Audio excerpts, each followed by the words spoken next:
আসসালামু আলাইকুম সবাইকে। আশা করি আল্লাহর রহমতে সবাই ভালো আছেন। আগের ভিডিওতে আপনারা দেখেছেন ঢাকা থেকে বিমানে করে আমরা চীনের গুয়াংজুতে এসে পৌঁছেছি। গুয়াংজুতে পৌঁছে প্রথম রাতের খাবারটা আমরা খেয়ে নিয়েছিলাম সানিওয়ালি এলাকার খুশবু রেস্টুরেন্টে। সেখানে আমাদের জন্য বাংলাদেশি ধাঁচের বুফে খাবারের আয়োজন করা হয়েছিল।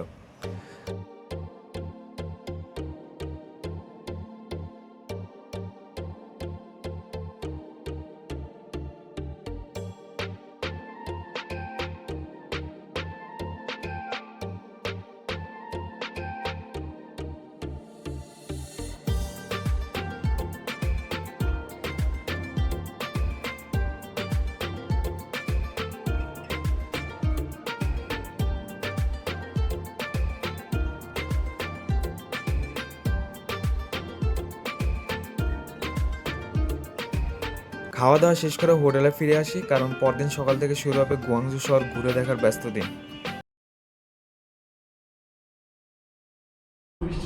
খুব সকালে ঘুম থেকে উঠে হোটেলের নিজস্ব রেস্টুরেন্টে সকালে নাস্তা সেরে আমরা উঠে পড়ি আমাদের ট্যুরিস্ট বাসে।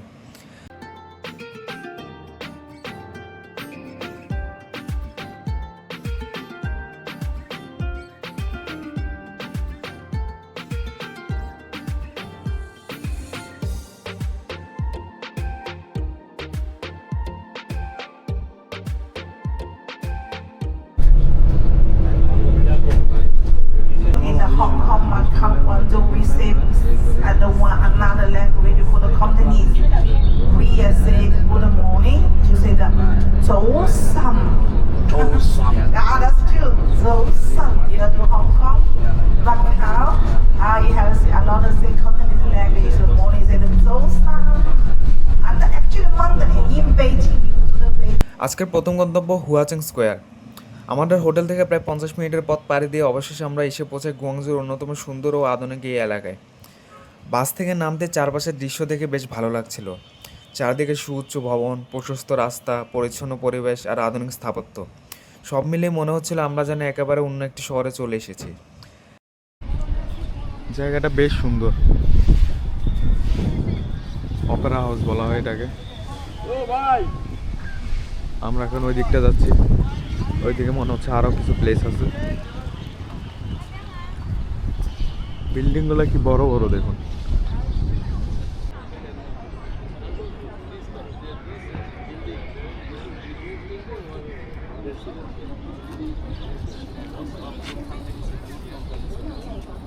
এটা মনে হচ্ছে একটা টাওয়ার, টাওয়ারটা দেখুন জাস্ট।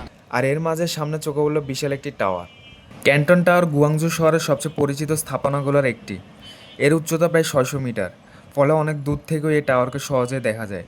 টাওয়ারটি সরু ও বাঁকানো আকৃতির কারণে স্থানীয়ভাবে এটিকে শিয়াও মান ইয়াও নামে ডাকা হয়, যার অর্থ অনেকটা ছোট কোমরের সুন্দরী নারীর মতো। দিনের আলো যেমন সুন্দর, রাতে যখন পুরো টাওয়ার আলো ঝলমল করে ওঠে তখন এই সৌন্দর্য আরও কয়েকগুণ বেড়ে যায়।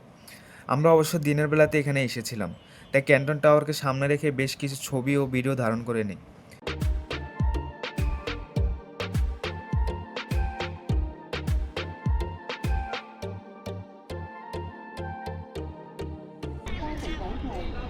এটা কি বুঝতে পারলাম না, দেখতে তো স্টেডিয়ামের মতো লাগছে।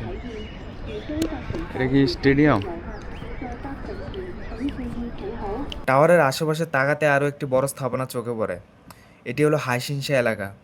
2010 সালে গুয়াংজুতে অনুষ্ঠিত এশিয়ান গেমসের উদ্বোধন ও সমাপনী অনুষ্ঠানের সঙ্গে এই জায়গাটি ঐতিহাসিকভাবে জড়িত। একদিকে আধুনিক ক্যান্টন টাওয়ার, অন্যদিকে এশিয়ান গেমসের স্মৃতি, সব মিলে জায়গাটার আলাদা একটা গুরুত্ব রয়েছে।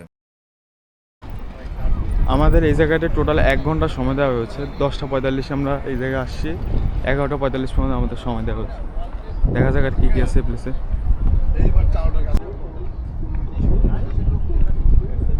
এটা মনে হচ্ছে আর্টিফিশিয়াল একটা লেক, আর্টিফিশিয়ালি পানি অ্যাড করা হয়েছে এখানে।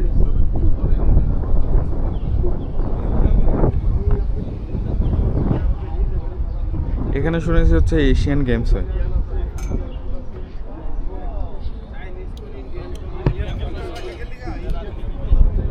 কিন্তু সব বিজনেস এরিয়া, সব বিজনেস এরিয়া। একটা টাওয়ারের উপর ওঠানোর কথা ছিল, এটা কবে হ্যাঁ একটা টাওয়ারের উপর ওঠানোর কথা ছিল আমাদের কাছে। আমি তো জানি না।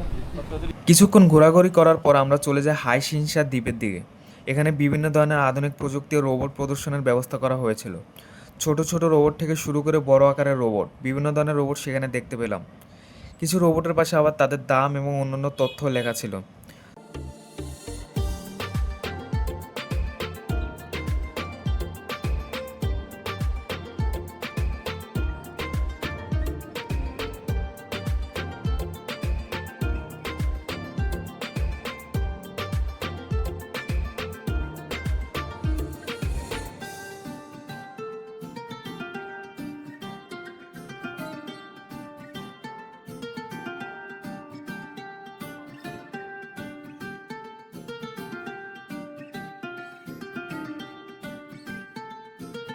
দেখুন কি সুন্দর রোবট, রিমোট কন্ট্রোল। তবে সবচেয়ে আকর্ষণীয় বিষয়টি এখনও বাকি। কিছুক্ষণ পর একটি রোবটকে সামনে এনে শুরু হলো নাচের আয়োজন। দুজন তরুণীও সেই রোবটের সঙ্গে নাচে অংশ নিলেন। বিষয়টি সত্যি বেশ অবাক করার মতো ছিল। একসময় যেখানে রোবটকে শুধু মানুষের তৈরি একটি যন্ত্র হিসেবে দেখা হতো, সেখানে এখন সেই রোবট মানুষের সঙ্গে তাল মিলিয়ে নাচছে। প্রযুক্তি আসলে কোথায় গিয়ে পৌঁছেছে, এই ছোট্ট আয়োজনটা দেখলে তার একটা ধারণা পাওয়া যায়।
নাচ শেষ হওয়ার পর সবাই মিলে রোবটের সঙ্গে ছবি তুললো। আমাদের দলের জন্য এটি ছিল বেশ মজার এবং নতুন একটা অভিজ্ঞতা।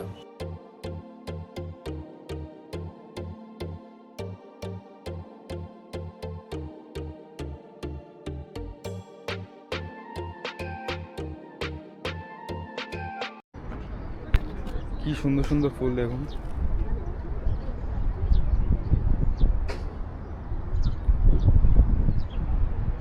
এরপর আমরা আবার বাসে উঠে চলে যাই একটি মেট্রো স্টেশনে। গুয়াংজুর মেট্রো ব্যবস্থা বেশ উন্নত এবং শহরের এক প্রান্ত থেকে অন্য প্রান্তে দ্রুত যাতায়াতের জন্য এটি অত্যন্ত গুরুত্বপূর্ণ।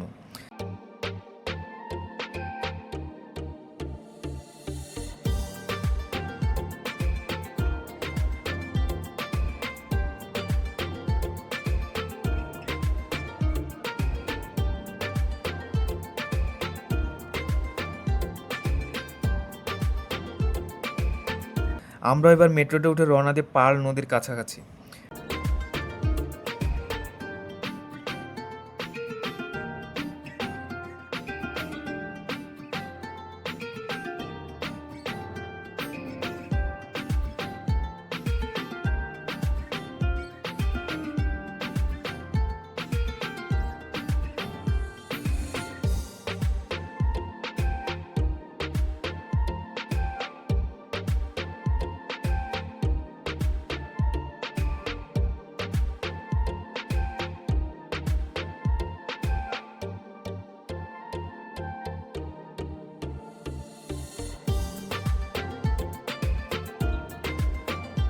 মেট্রো থেকে বের হওয়ার পর আবারও চোখে পড়ল ক্যান্টন টাওয়ার, তবে এবার আমরা টাওয়ারটির আরও কাছে।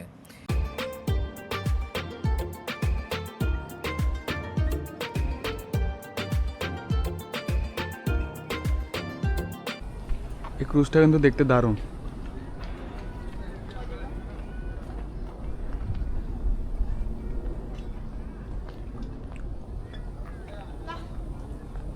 বেশ luxurious.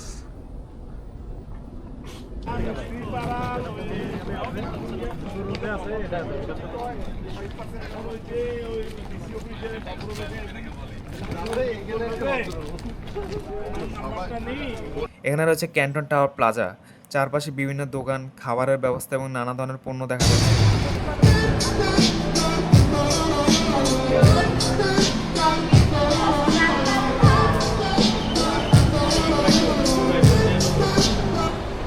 Come on, get on up. We're wild and we can't be tamed. And we're turning the floor into a zoo.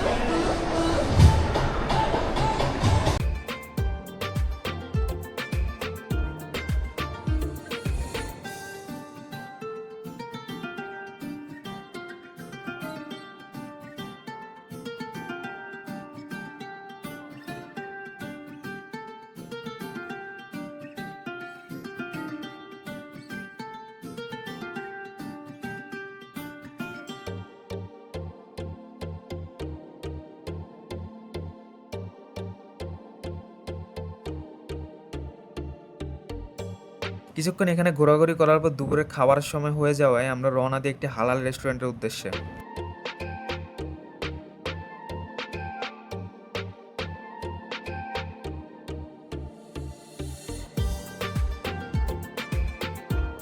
দুপুরে খাবারের জন্য আমরা যাই আবদুল্লাহ রেস্টুরেন্টে। এটি একটি হালাল চাইনিজ খাবারের রেস্টুরেন্ট। চীনে এসে চাইনিজ খাবারের স্বাদ নেওয়ার পাশাপাশি খাবারটি হালাল কিনা সেটিও আমাদের জন্য গুরুত্বপূর্ণ ছিল।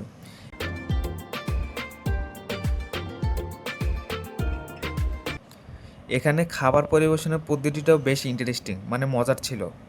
টেবিলের মাঝখানে থাকা ঘূর্ণায়মান প্ল্যাটফর্মে একে একে খাবার পরিবেশন করা হচ্ছিল।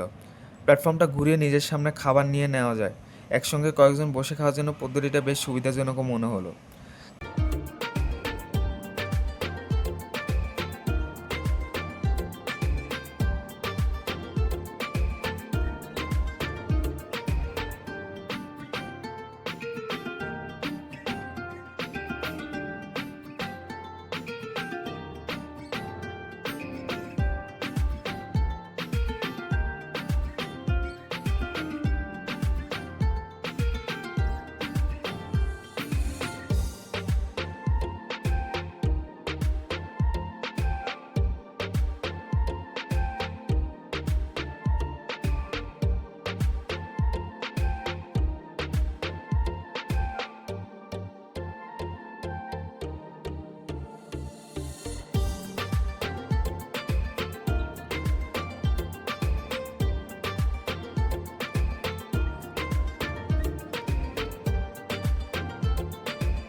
খাওয়া দাওয়া শেষ করে রেস্টুরেন্টের পেছনে থাকা নামাজের জায়গায় আমরা নামাজ আদায় করি।